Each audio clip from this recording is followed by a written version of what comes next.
সূর্য ডুবছে চাঁদ উঠছে, সূর্য ডুবছে চাঁদ উঠছে, এই সময় কি প্রণাম করতে হয়? গুরু প্রণাম। গুরুকে মনুষ্য জ্ঞান কভু না করিবে, গুরু নিন্দুকের মুখ কভু না দেখিবে, যেটা হয় গুরু নিন্দা সেটা না যাইবে। তাহলে 4 নম্বর প্রণামটা কখন করবেন? রাতের বেলায় যখন ঘুমোতে যাচ্ছেন। মাথায় কি নেন সবাই? মাথায় কিছু নেন তো? বালিশ। এই বালিশের অনেক নাম আছে। কেউ পাশে নেয়, কেউ কোলে নেয়, কেউ 2 4টে করে নেয়, কিন্তু বালিশটাকে বালিশ মনে করে মাথা দিতে নেই। শাস্ত্র প্রমাণ দিচ্ছে যেটাকে ভগবানের চরণ মনে করে মাথা দাও। হে প্রভু, তোমার চরণে মাথা রাখলাম, যদি সকাল হয় তো ভালো, আর না যদি হয় জানবো তোমার চরণেই রইলাম। নিতাই গৌর প্রেমানন্দে হরি বল। আসুন, মধুময় শ্রীধাম গুপ্ত বৃন্দাবন নবদ্বীপের আরেক নাম। যে নবদ্বীপে শ্রীকৃষ্ণ চৈতন্য মহাপ্রভু লীলা করলেন কত বছর? মোট মহাপ্রভু লীলা করলেন 48 বছর। তার মধ্যে নবদ্বীপে কাটালেন কত বছর? 24 বছর। 18 বছর কাটালেন পুরী ধামে। মায়েরা পুরী গিয়েছো? মহাপ্রভু যেখানে 18 বছর ছিল, এর পরে যারা যাবে পুরীতে 2টো জায়গায় প্রণাম করতে ভুলে যেও না কেউ। একটা, মহাপ্রভু যেখানে 18 বছর ছিলেন, জগন্নাথ মন্দির আর সমুদ্রের ঘাটের মাঝামাঝি জায়গা, জায়গাটার নামটা মনে রাখবেন, রাধাকান্ত মঠ বা গম্ভীরা। কি বললাম? রাধাকান্ত মঠ বা গম্ভীরা। একটা ছোট্ট ঘরের মধ্যে মহাপ্রভুকে নিয়ে 5 জন থাকতেন। একটা ছিল রায় রামানন্দ, একটা বাসুদেব সার্বভৌম, একটি স্বরূপ দামোদর, আর মহাপ্রভুর একজন গুরু ভাই, তার নাম গোবিন্দ দাস। সেই 5 জনকে নিয়ে মহাপ্রভু কি করতেন? আমরা 4-5 জন এক জায়গা হলেই তাস খেলতে শুরু করি, বিভিন্ন রকম গল্পগুজব শুরু করি। মহাপ্রভু সারা রাত্রি তাদেরকে নিয়ে সারা রাত্রি জেগে দিতেন, আর 5 জনের কথা শুনতেন। সেই 5 জনের মধ্যে আমি যে জেলা থেকে আসছি সেই জেলার 2 জন, একটা হলো চণ্ডীদাস আর একটা হলো জয়দেব। চণ্ডীদাস বিদ্যাপতি, রায়ের নাটকগীতি, বিল্লমঙ্গলের শ্রীকৃষ্ণ কর্ণামৃত, আর জয়দেবের গীত গোবিন্দম। মহাপ্রভু রাত্রি দিনে স্বরূপ রামানন্দ শনি আস্বাদয়ে পরম যতন।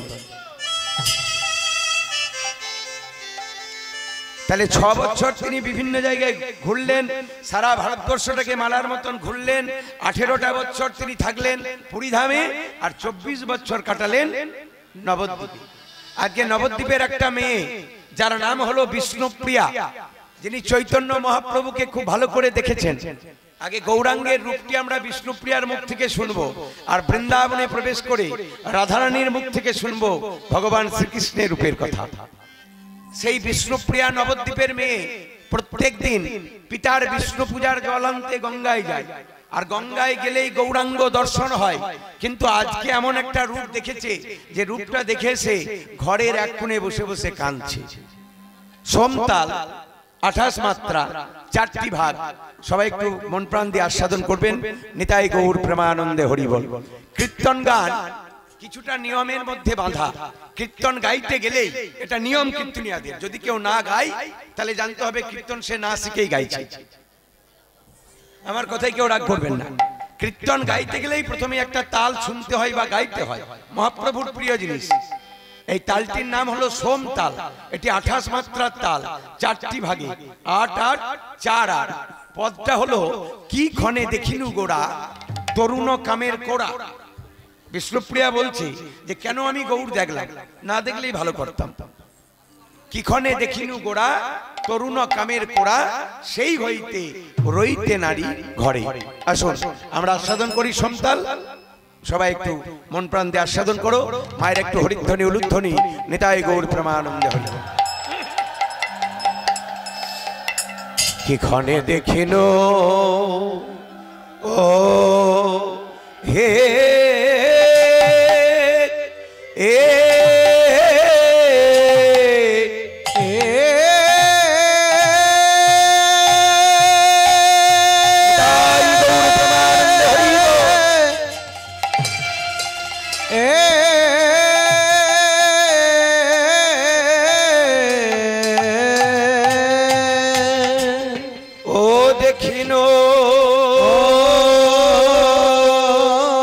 গো গোরা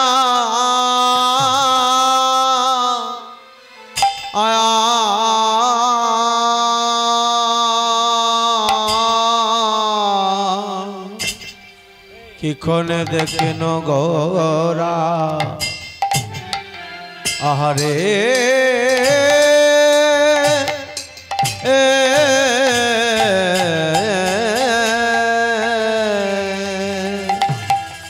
দেখুন তরুণ কা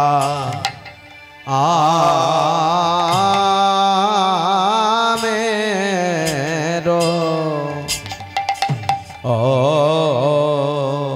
আহা মরি মরি আমারে আমার সচির নন্দনে গৌর হরি আরে কিবা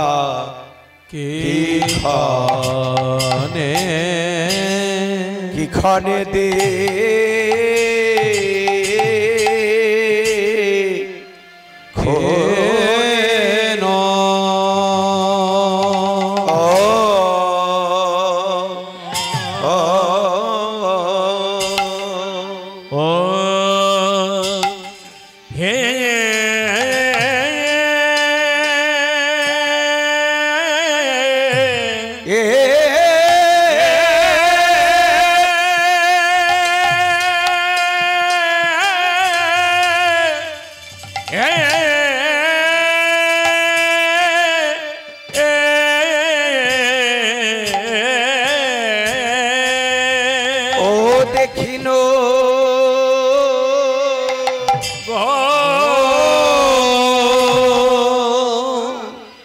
গোরা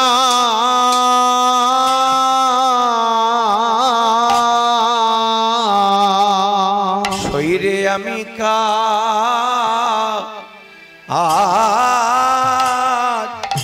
ভালো ও ও ও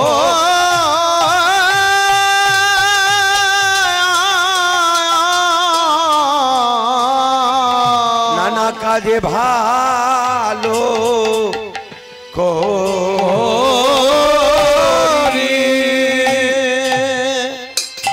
নাই রে আহামরি কে কানে আমার গোড়া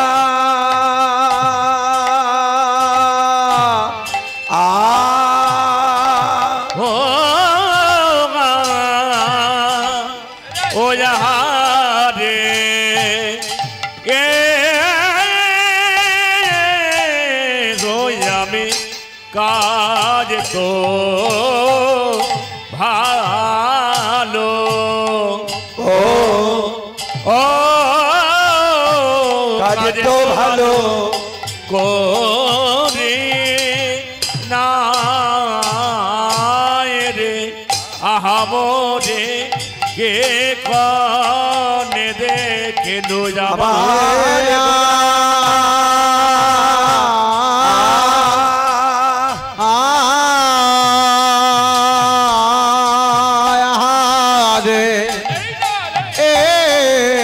প্রভু রামে কাজ তো ভালো ও কাজ তো ভালো করি না রে আহামরি কি খানে আবার গোটাই গৌর হরিব হরিব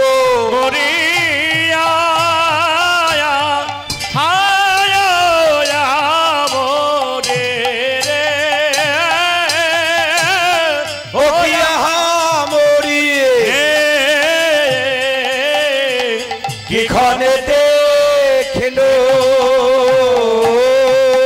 মরিয়া আয়া মরি রে ও মরি রে কি করে দে কিনো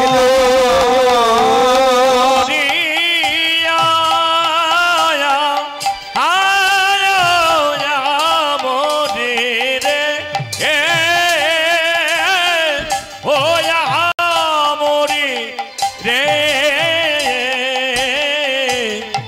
কে কনে দেখিল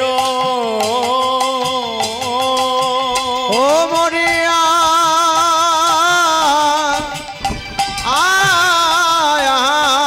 মরি রে ও কিয়া মরি রে কি কানে দে কিনো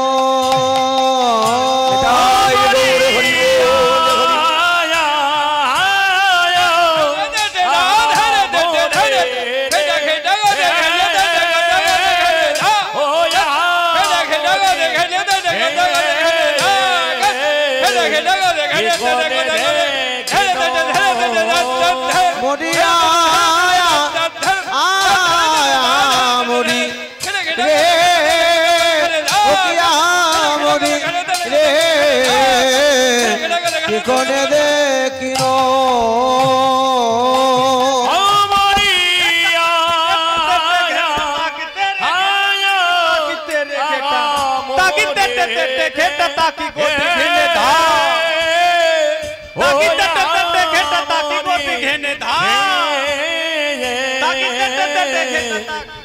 মায়ের গৌর ধ্বনি করে হরিব মরিয়া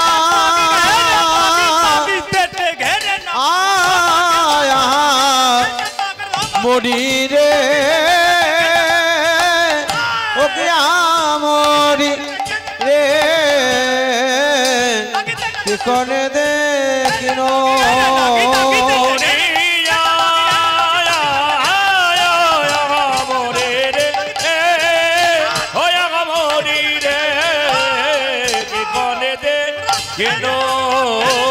মরিয়া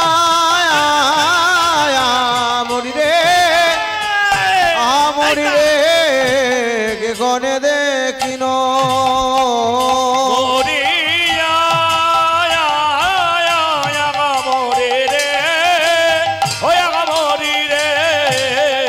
কনে দেখিনো ও মরিয়া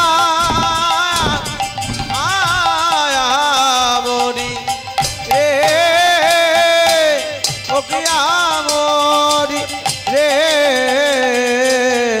কি কানে দেই গৌরে হরিব হরিব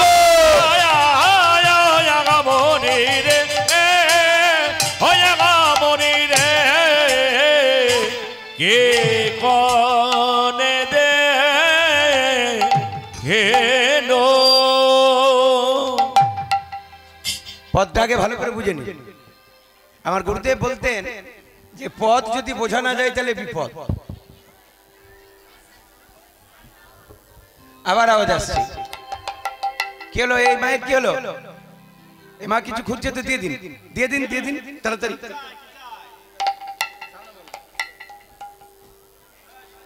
কি ক্ষণে দেখিনু গোড়া ক্ষণ ক্ষণ বলে আমি প্রত্যেকদিন গৌর দেখি কিন্তু আজকে দেখি কি হয়ে গেল আমার এই হাটে আপনারা প্রত্যেক দিনই আসেন এমন আছেন কিন্তু এই কীর্তনের সময় আসছেন দুটো পরিবেশ কি এক হাটে এমনি সময় আসা আলু পটল বেগুন মূলো সেই সব বাজার দেখা আর বৈষ্ণব দর্শন করা দুটো কি এক হলো এই খোলকড়তালের আওয়াজ যারা কীর্তন ভালোবাসেন রাত্রে বেলায় ঘুমোবেন দেখবেন কানের কাছে খোলকড়তাল বাজছে লক্ষ্য করবেন প্রমাণ করবেন তা বিষ্ণুপ্রিয়া বলছে যে কি ক্ষণে দেখিনু গোড়া তরুণ কামের কোড়া এখানে কোড়া মানে কুড়ি বলে ওই যে আমি রূপটা দেখলাম ওই রূপটা দেখে আমি আর ঘরেই থাকতে পারছি না রে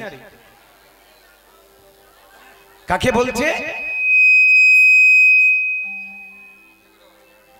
এই কথাটা বলছে কাকে না তার বান্ধবী কাঞ্চনাকে বলছে কাঞ্চনা আমার পিতার বিষ্ণু পূজার জল আনার জন্য আমি প্রত্যেকদিন গঙ্গায় যাই আমি তো নবদ্বীপের মেয়ে গঙ্গায় স্নান করতে গেলে গৌর দেখি কিন্তু আজকে আমি গৌরের রূপটা এমন দেখলাম বলে কেমন রূপটা দেখলি দেখলাম ঢলো ঢলো কাঁচা ঢলো ঢলো কাঁচা তার অঙ্গেরও লাবণী অবনী বহিয়া যাই দেখলাম ঢলো ঢলো কাঁচা অঙ্গের লাবণী অবনে বহিয়া যায়। আমার মনে হয় যে আপনারা যদি পদাবলীগুলো একটু মন দিয়ে শোনেন, আমাকে আলাদা করে মানে করতে হবে না। বৈষ্ণব মহাজনরা এত সম্পদ রেখে গেছেন আমাদের জন্য। আমাদের ভারতবর্ষে সোনার উপর খনি নেই। কেন নেই জানেন? ইংরেজরা সব তুলে নিয়ে চলে গেছে। কিন্তু এমন কিছু সম্পদ আছে, যত নিবে তত বাড়বে। তার প্রধান সম্পদ হলো আমাদের প্রাণের সম্পদ, এই পদাবলী সম্পদ। কাঞ্চনা, আজকে এমন একটা রূপ দেখে এলাম, আমার যে সব হারিয়ে গেল রে। কি রূপ দেখলি? দেখলাম ঢলো ঢলো কাঁচা। আওয়াজটা কিন্তু খুব খ্যানখ্যান খ্যানখ্যান করছে, আওয়াজ পরিষ্কার হচ্ছে না, পুরো আওয়াজটা খ্যানখ্যান করছে। দেখলাম ঢলো ঢলো কাঁচা, আস্তে আস্তে তার অঙ্গের লাবণী। বিষ্ণুপ্রিয়া গঙ্গায় স্নান করতে গিয়ে গৌরাঙ্গ দেখেছি। ঢলো ঢলো কাঁচা, আজানুলম্বিত ভুজ, লম্বাই চওড়াই 4 হাত।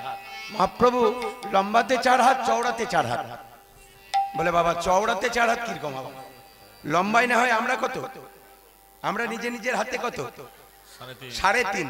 আর মহাপ্রভু ছিলেন পা থেকে মাথা পর্যন্ত 4 হাত। আর দুটো হাত যদি এই ভাব করতো, এটাও 4 হাত।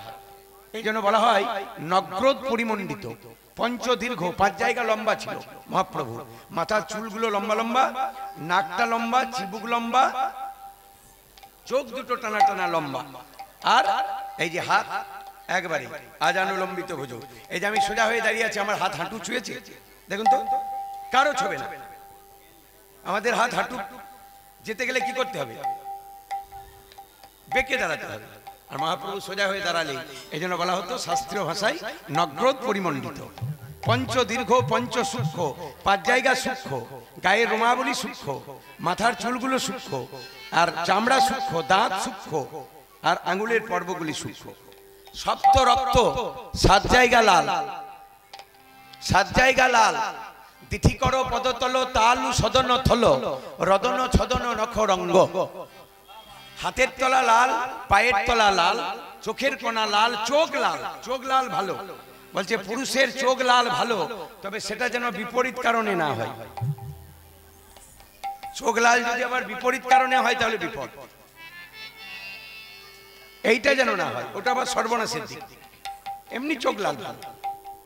তাহলে হাতের তলা লাল, পায়ের তলা লাল, ঠোঁটের কোনা, ঠোঁট লাল, জিহ্বা তালু, স্মরণিত 6টি জায়গা উন্নত, মুখমণ্ডল উন্নত, নাসিকা উন্নত, হৃদয় উন্নত, কপাল উন্নত,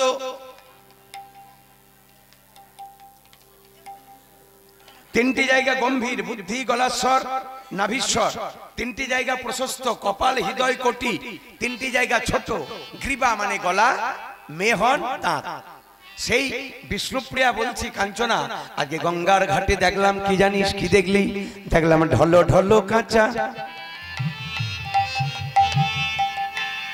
তার অঙ্গের লাবণী অবনীব।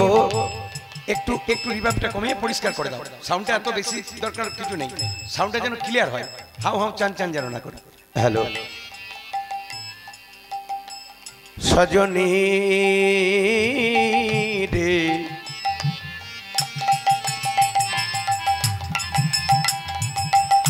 নীতি প্রতিদিনের মতন। কাঞ্চনা, কাঞ্চনা তুই তো আমার মরম সখী, তুই আমার কাছে শোন, আমার মনের দুঃখের কথা শোন। আমি প্রতিদিনের মতন গেলাম গঙ্গা স্নানে, আর গঙ্গায় স্নান করতে গিয়ে পিতার জল আনতে গিয়ে এমন ভুবন মোহন রূপ আমি দেখে এলাম, দেখে এলাম। আর ওই রূপ দেখে আমার বলতে এখন আর কিছু নেই। দেখলাম ঢলো ঢলো কাঁচা, তারে অঙ্গের লাবণী অবনী বহিয়া যাই রে। ঢলো ঢলো কাঁচা,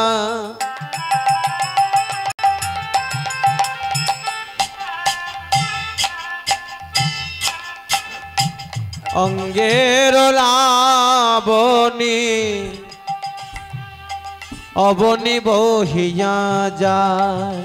আচ্ছা জানিস কাঞ্চনা, শুধু রূপটা দেখলে মনে হয় এত কষ্ট হতো না বুঝলি, তারপর তার একটা এমন হাসি দেখলাম, হাসি বলে হ্যাঁ, গৌরাঙ্গ এমন হাসলো, ওই হাসিটা আমার গলার ফাঁসি হয়ে গেল। নানা হাসি নয় যেন গলার ফাঁসি, নানা হাসি নয় যেন গলার ফাঁসি, অত হাসি নয় যেন আমার গলার ফাঁসি, ও তো হাসি নয় যেন গলার ফাঁসি, ও তারি শত হাসির তরঙ্গ হিল্লোল, তার শত হাসি তরঙ্গ হিল্লোল, কত মদন মোর ছায়, ও তার নিশত হাসি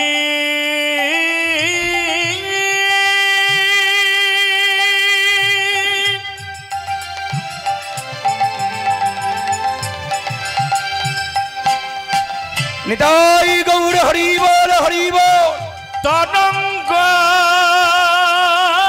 গিল কত মদন রোচা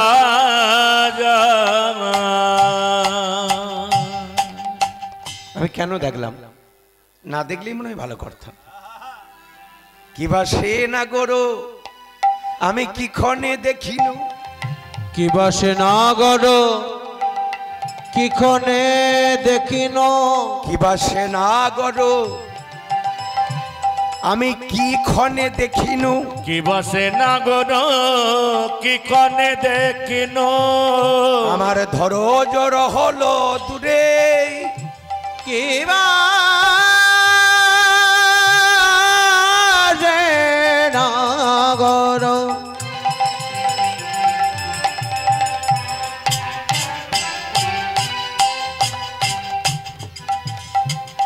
কি বাসে নাগর কি ক্ষণে দেখিন,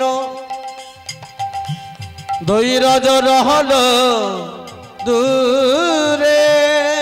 ওই রূপটা দেখে এখন আমার কি দশা জানিস, ওই গৌরাঙ্গ দেখে এখন আমার কি হচ্ছে, আমার চোখের জল শুকাচ্ছে না রে।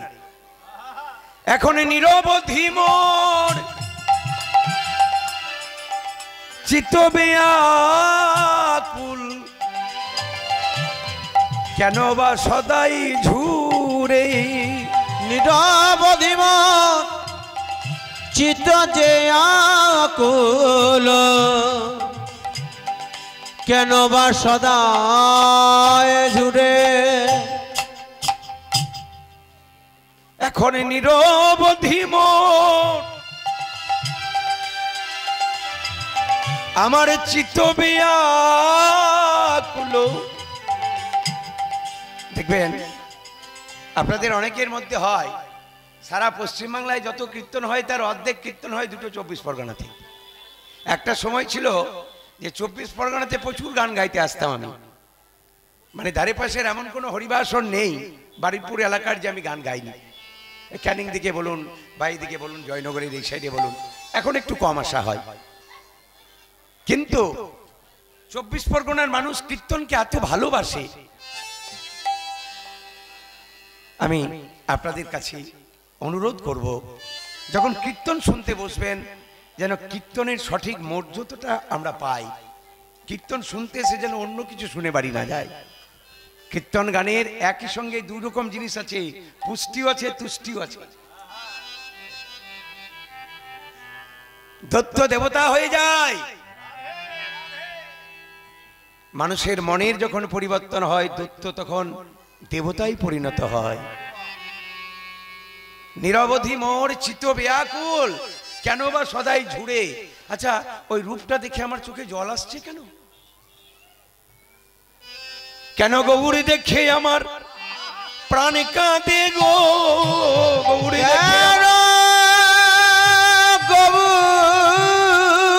দেখে গৌর হরিব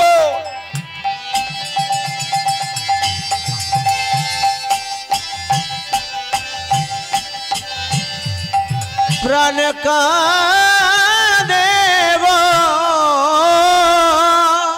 ওরে হায় হায় আমার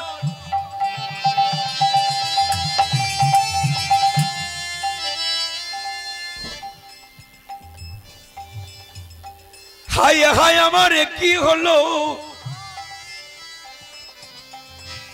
ওই গৌর দেখি আমার। আচ্ছা, চোখের জল কি আনন্দের না দুঃখের, কোনটা মনে হয় আপনাদের? একটু বলো না, আমি যখন কথা বলতে বলবো তখন বলো, অন্য সময় বলো না। চোখের জল মানেই তো দুঃখ, তাই না? বাড়িতে দেখবেন স্বামী স্ত্রী ঝগড়া হয়, কোর্টে বিচার হয়, ডিভোর্স হয়ে যাচ্ছে, ভাই ভাই ঝগড়া হচ্ছে, এক ভাই আরেক ভাইয়ের মুখ দেখছে না, চোখের জল এসেছে। আত্মবাড়ি গিয়েছেন, কেউ খারাপ কথা বলেছে, আত্মবাড়ি যাওয়া বন্ধ হয়ে যায়। এগুলো প্রাকৃত জগতে হয়, কিন্তু কোন হরিবাসরে এসে একটু হরি কথা শুনে চোখে জল এসেছে, কখনো কি প্রতিজ্ঞা করেছেন যে আর কীর্তন শুনবো না, কীর্তন শুনলে কাঁদতে হয়? কেউ করেন? যদি কোনো সময় চোখের জল আসে, জানবেন সেই দিন আপনার কীর্তন শোনা সার্থক হয়েছে। নেতাই গৌর প্রেমানন্দে হরি বল। মহাপ্রভুর কি অপার করুণা দেখুন, বাচ্চা বাচ্চা ছেলেগুলো, কত কম বয়সের ছেলে মেয়ে যারা বসে বসে কীর্তন শুনছে। কেন গৌর দেখে আমার এই প্রাণ কাঁদে গো, কেন গৌর দেখে আমার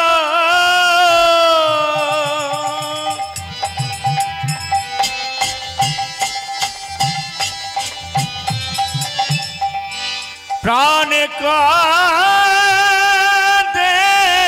গো। ওরে হায় হায় আমার, হায় হায় আমার এ কি হলো,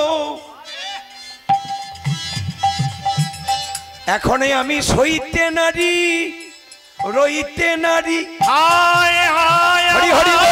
আমার কি হলো, কইতে নারী আর কইতে ওরে হায় নারী, হায় আমার কি হলো, কইতে নারী আর কইতে নারী, হায় হায় আমার কি হলো, কইতে নারী আর কইতে ওরে নারী, হায় হায় আমার কি হলো, কইতে নারী কইতে নারী। ওরে হায় হায় আমার কি হলো, গৌর দেখে আমার প্রাণ কাঁদে গো।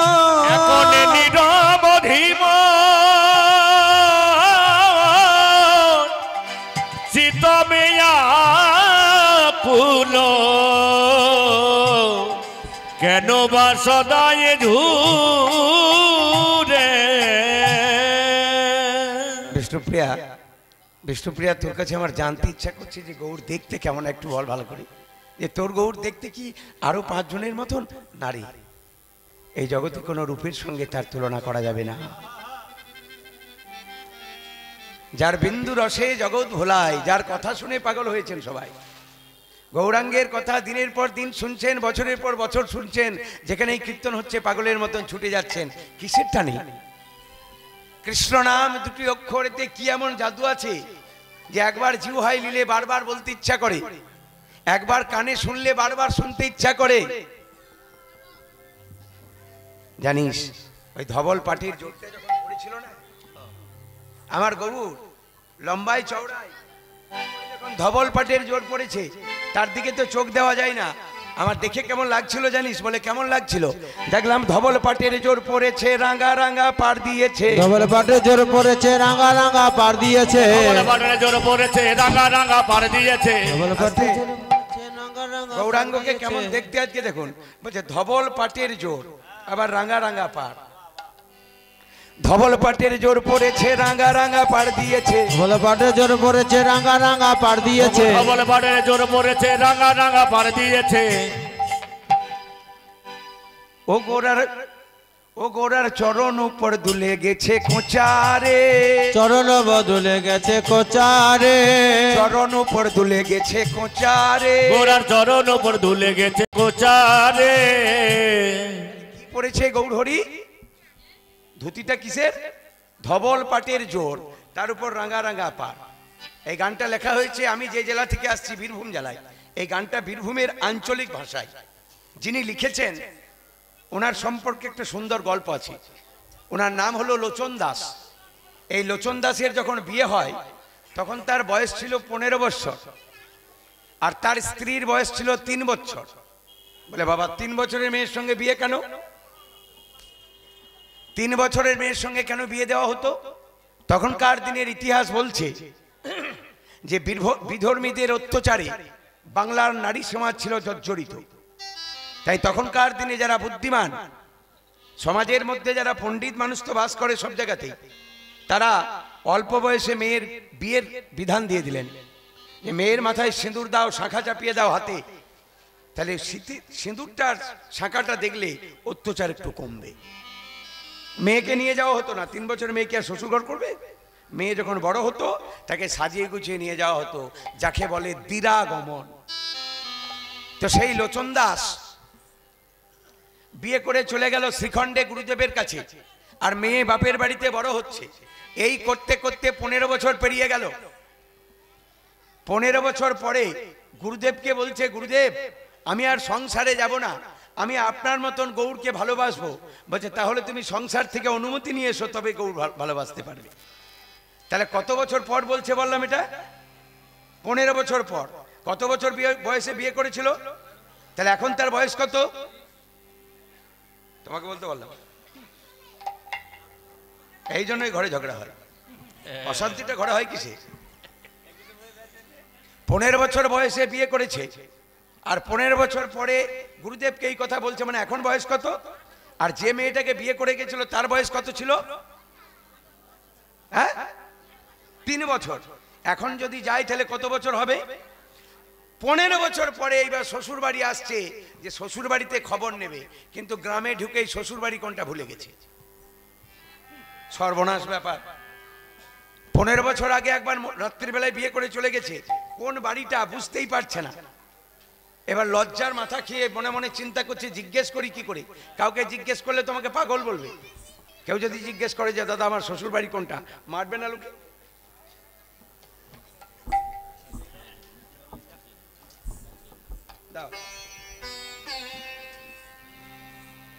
গ্রামে ঢুকে দেখলো যে একটা মেয়ে মাথায় ঘোমটা দিয়ে, তখনকার দিনের ঘোমটা মানে বিরাট ব্যাপার। তখনকার দিনে ঘোমটা মানে যেমন তেমন ঘোমটা নয়, একবারে সূর্যের আলো পড়বে না। দেখছে ঘোমটা দিয়ে একজন পুকুর থেকে জল আনছে। লোচন দাস মনে মনে চিন্তা করলো, একজনকে তো পেয়েছি, এই যে মা জননী। এখনকার দিনে যেমন চট করে বলে যাবে বৌদি কেমন আছেন, এসব বলা যেত না। চট করে বৌদি বলা যাবে না কাউকে। ও মা জননী শুনছেন? কে বলছে এই কথাটা? কে বলছে? আপনারা কেমন কীর্তন শুনছেন সেটা আমি মাঝে মাঝে পরখ করবো একটু। লোচন দাস বলছে ওই মেয়েটাকে যে মা জননী এই মনোহর দাসের বাড়ি যাব, শ্বশুরের নাম বলেছে। মেয়েটা তো পুরুষের কণ্ঠ পেয়েছে, তাই কথা বললো না, ইশারায় দেখিয়ে দিল আমার সঙ্গে আসুন। এবার যেতে যেতে যে বাড়িতে প্রবেশ করলো দেখিয়ে দিল এটাই ওনার বাড়ি। আর ঘরে গিয়ে জল শরবত খাবার পরে খবর পেল যে যে মেয়েটি আমাকে পথ দেখিয়েছে সেই আমার স্ত্রী। সঙ্গে সঙ্গে গুরুদেবের কাছে এলেন। মায়েরা লক্ষ্য করো, গুরুদেবের চরণ দুটি জড়িয়ে ধরে বললেন, গুরুদেব আপনি আমাকে বলেছিলেন যে আমি যদি সংসার থেকে বেরিয়ে আসতে পারি তবেই নাকি আমি গৌর ভালোবাসতে পারবো। আমি পেরেছি গুরুদেব। কি করে পারলে বাবা? মানে গ্রামে শ্বশুর বাড়ি গিয়েছিলাম, আর রাস্তার মাঝেই দেখা হয়ে গেছে আমার স্ত্রীর সঙ্গে, আর প্রথম দর্শনে আমি তাকে মা বলে ফেলেছি। নিতাই গৌর হরি বল। তাহলে যাকে আমি একবার মা বলে ফেলেছি তাকে আমি আর স্ত্রীর জায়গায় রাখতে পারবো না। চিন্তা করতে পারো যে ভুলে একবার স্ত্রীকে মা বলে ফেলেছে, আর সংসার করা হলো না। এতে মাতৃ শব্দের অপমান হবে। যে স্ত্রীকে তো আমি মা বলে ফেলেছি, তাকে যদি আবার স্ত্রীর জায়গায় রাখি তাহলে মাতৃ শব্দের অপমান হবে। তাই গুরুদেব আমি আপনার চরণেই ঠাঁই নিলাম। সেই লোচন দাস, আপনারা যদি বীরভূম জেলা বেড়াতে যান, বোলপুর শান্তিনিকেতনের কাছাকাছি জায়গাটা হলো কাকুটিয়া গ্রাম। বলে দিই আপনাদের, এই লোচন দাসের সেবিত গৌরের একটা হাত তোলা প্রত্যেক দিন লোচন দাসকে পথ দেখিয়ে দিত জঙ্গলের। এখনো দেখবেন দুপুরের ওই যে ভোগ, অন্ন ভোগ মালসা করে রাতে দেওয়া হয় গৌরকে। কারণ লোচন দাস একবার রান্না করতেন। গৌর হরি বলেছিল, লোচন আমার বড় খিদে পেয়ে যায় যে রাতে। লোচন দাস বললো, আমি বারবার তোমার জন্য রান্না করবো তো ভজন সাধন করবো কখন? আমি একবার প্রসাদ পাই, তুমি একবার পাও। গৌর হরি বললো, আমি পারবো না। তাহলে তুই এক কাজ করিস, তুই যখন দুপুরে ভোগ দিবি আমার জন্য মাটির মালসায় একটু তুলে দিস। এখনো মাটির মালসায় সেই অন্ন প্রসাদ তুলে রাখা হয়। এ হচ্ছে ভক্তের ভালোবাসা। ভক্ত আলাদা জিনিস, ভক্ত ভগবান ছাড়া কিছু জানে না। ভক্ত ভগবানের কথা শুনলে নয়ন জলে ভাসে। সেই লোচন দাস সাক্ষাৎ গৌরকে দেখেছে আর লিখছে, ধবল পাটের জোর পড়েছে, রাঙ্গা রাঙ্গা পার দিয়েছে।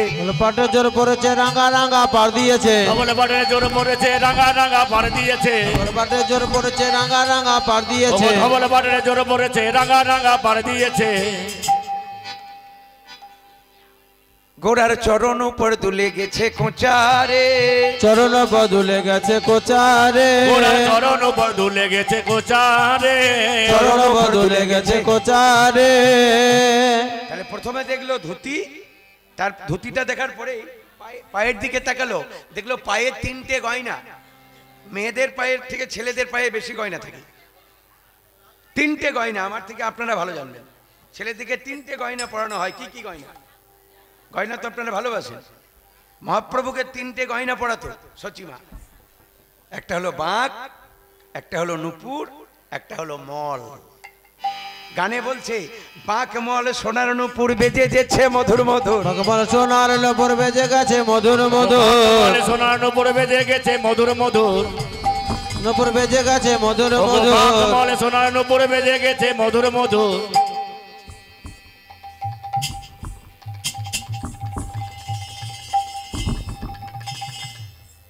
এই পাটার হলে এরকম ঝামেলা হয়। বাগমল সোনার নুপুর বেজে যেছে মধুর মধুর। বাগমল সোনার নুপুর বেজে গেছে মধুর মধুর। বাগমল সোনার নুপুর বেজে যেছে মধুর মধুর। বাগমল সোনার নুপুর বেজে গেছে মধুর মধুর। গোড়ার রূপ দেখিয়া, গোড়ার রূপ দেখিয়া ভুবন মোর ছারে। রূপ দেখিয়া ভুবন মোর ছায় রে। রূপ দেখিয়া ভুবন মোর ছারে। গোড়ার রূপ দেখিয়া ভুবন মোর ছারে। কেনা বিকাই গোড়ার পাই, কেনা বেকা গোড়ার পান। কেনা বিকাই, দেখলে গোড়া শ্যামরাই, কেনা বিকাই গোড়ার রাই। দেখলে গোড়া জামরায়, কেনা বেকায় গোড়ার পান। কেমন দীঘল দীঘল চাঁচর চুল। এইবার গৌরাঙ্গের চুলগুলো দেখছে। চুলগুলো কেমন না, মধুকর রঞ্জিত মালতী মণ্ডিত জিত ঘন কুঞ্চিত কেশং। কোগরানো চুল, লম্বা লম্বা চুল। কেমন দীঘল দীঘল চাঁচর চুল, দীঘল দীঘল চাঁচর চুল, তাই গুঁজেছে চাপা ফুল। দিগল দিগল চাদর চুল, তাই গুজেছে চাপা ফুল। আচ্ছা, কালো চুলে যদি সাদা ফুল গুঁজে দেওয়া হয় দেখতে কেমন লাগে? মহাজন আখর দিচ্ছে, কালো চুলে সাদা ফুল, কালো চুলে সাদা ফুল। মজালে মজালে কুল, কালো চুলে সাদা ফুল। মজালে মজালে কোল, কালো চুলে সাদা ফুল। দীঘল দীঘল চাঁচর চুল, তাই গুঁজেছে চাপা ফুল। দিগল দিগল চাদর চুল, তাই গুজেছে চাপা ফুল। কোন মালতীর বেড়া তাতে ঝোটা রে। কোন মালতে বেড়া তাতে জোটা রে। কোন মালতীর বেড়া তাতে ঝোটা রে। কোন মালো তোরে বেড়া তাতে ঝুটা রে। চন্দন মাখা গোড়া রায় বাহুদুলাইয়ে নেচে যায়। চন্দন মাখা গোড়া গায়ে বাহু দোলাইয়ে নেচে যায়। চন্দন মাখা গোড়া রায় বাহুদুলাইয়ে নেচে যায়। চন্দন মাখা গোড়া রায় বাহুদলায় নেচে যায়। গোড়ার ললাট মাঝে ভুবন মোহন ফোটা রে। ললার মাঝে ভুবন মোহন ফোটা রে। ভুবন মোহন ফোটা রে। ললার মাঝে ভুবন মোহন ফোটা রে। এবার আমি পদকর্তার নাম বলবো, আপনারা সবাই প্রণাম জানাবেন। এই কীর্তন শুনতে শুনতে যখনই পদকর্তার নাম শুনবেন, যেখানেই কীর্তন শুনবেন, সঙ্গে সঙ্গে প্রণাম জানাবেন। কারণ এই পদকর্তারা এইসব পদ দিয়ে গেছেন বলে আমরা গাইতে পাচ্ছি, আপনারা শুনতে পাচ্ছেন। তাই লোচন দাস বলে, কেন নয়ন দিলি গৌর পানে। লোচন দাস বলে, কেন নয়ন দিলি গৌর পানে। লোচন দাস বলে কেন, আগে আমি বলেছি